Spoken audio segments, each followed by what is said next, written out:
Well, he jumped off the wagon and he spread out his hands. Brace yourselves and calm. Hi, my name is Caitlin. This is my school bus, Ruth Ginbus, notorious BUS. She's a 1997 International 3800, and I'd love to show you inside. Come on.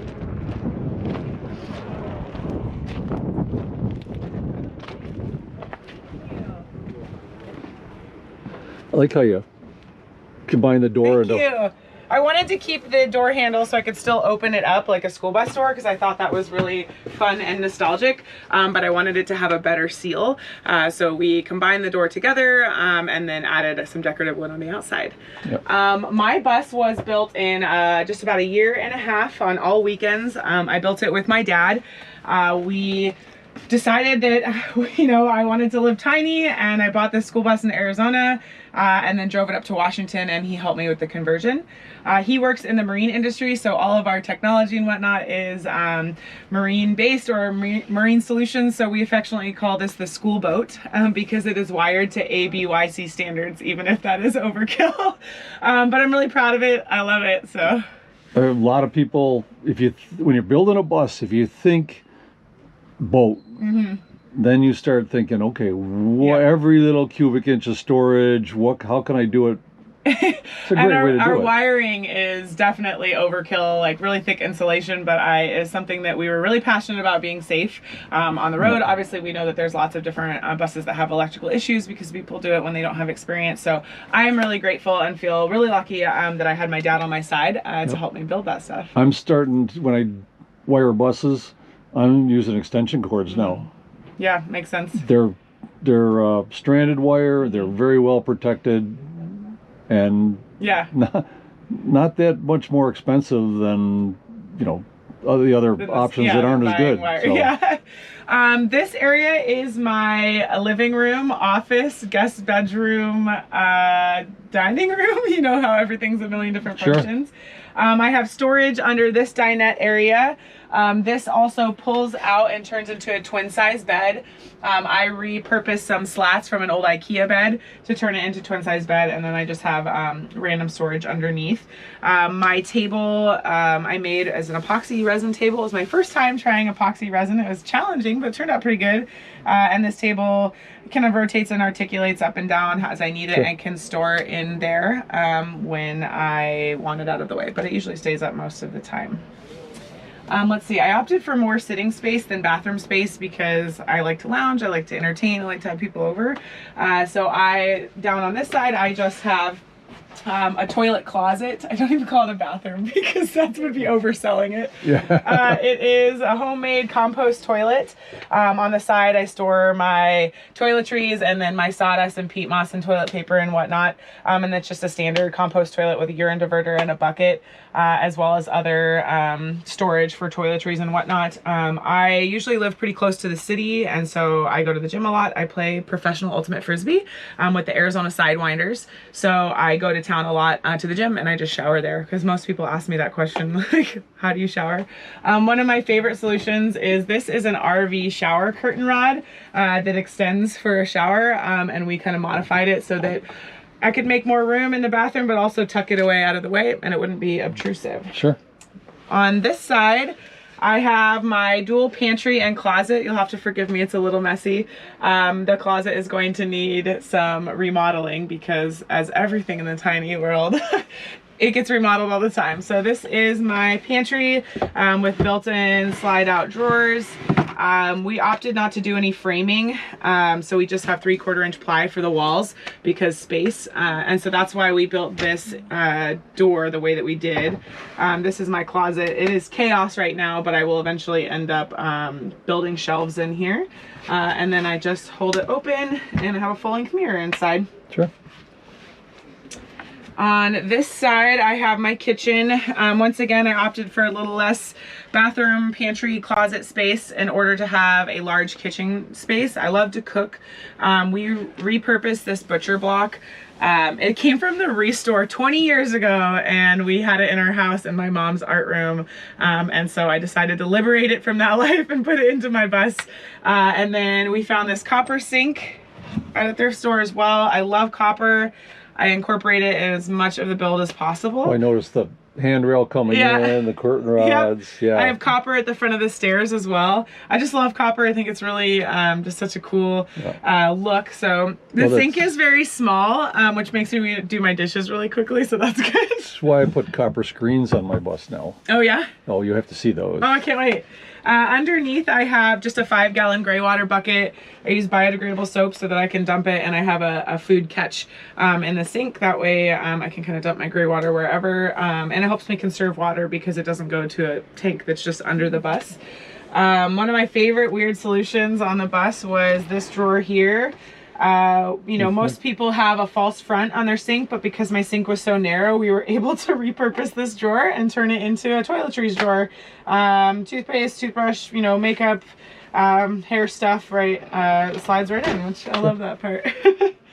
Let's see.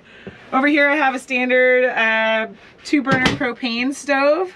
My propane is mounted on the back, and then I have a marine fridge, which I was lucky enough to get from the scratch and dent pile, you know. It's huge. It's bigger than a mini fridge. It's super efficient. It's 12 volt. And then my entire electrical panel is here. I have 120 volt AC on one side and 12 volt on this side, my inverter, and then my controls to my solar panels, as well as my solar controller. I also have hooked up the alternator in the bus to my house batteries so that I can charge my batteries when I'm driving, which is super awesome. Yep. And I have... How much solar do you have? I have like about 650 watts of solar and 2 AGM batteries. So I am really, I don't have lithium, so I'm very conscious about my energy consumption, which is nice that my alternator is attached to my batteries as well. And I have an automatic charge relay, so if anything were to happen, one of my battery banks was to tank or whatnot, they would disconnect so I don't lose power from both my batteries, which is awesome. So that is the main cabin area. My bedroom is tucked back here. It's a queen size bed. I have some storage up top, a full security system, which I can plug into that monitor over there and watch. It records 24/7, which is nice, as well as I can plug my phone into it and watch TV if I want. I have some storage here under the headboard as well, which is just clothing, technology, odds and ends, as it were. And then down below, I have my crate. I have a 5-year-old husky, mini husky, and so I built her a crate down here, which just slides to the side, so she can go in and out and have her own space. And then this slides to the side as well, and that's where I store my laundry. But that is my entire inside of Ruth Bader Ginbus. Thank you. I really like what you've done to your boat. To my boat, the school boat. Oh, and one point I'd like to make is that I do have the original metal ceilings, but a lot of people think that I didn't insulate. I actually took the metal panels down, re-insulated, ran wires, and then put them back up and painted. I liked the idea of having metal ceilings. I didn't want to lose any more height. I'm pretty tall, and the bus height is just tall enough for me. But it was a huge pain in the butt to put these back up. There are a lot of screws, and there's some missing still that we never put back in.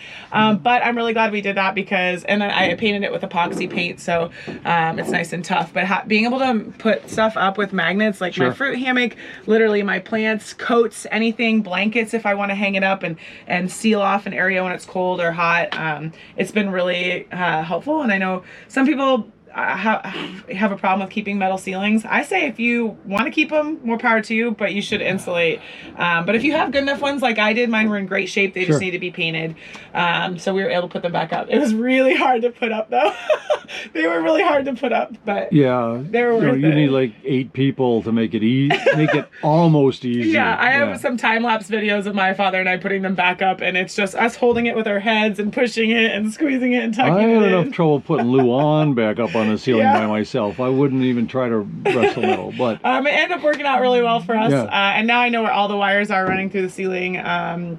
and whatnot. Most of our wires are run through the channels on the side. Sure. But other than that, I've been a big fan of the metal ceilings, so would recommend. Oh, thank you. Yeah.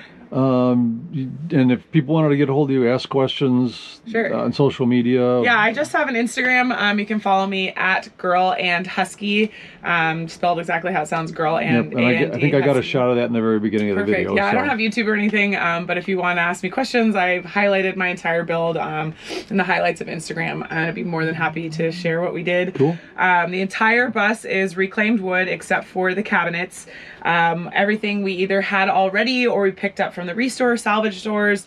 Already had. We had a bunch of plywood, cabinet grade plywood that we had just had in storage.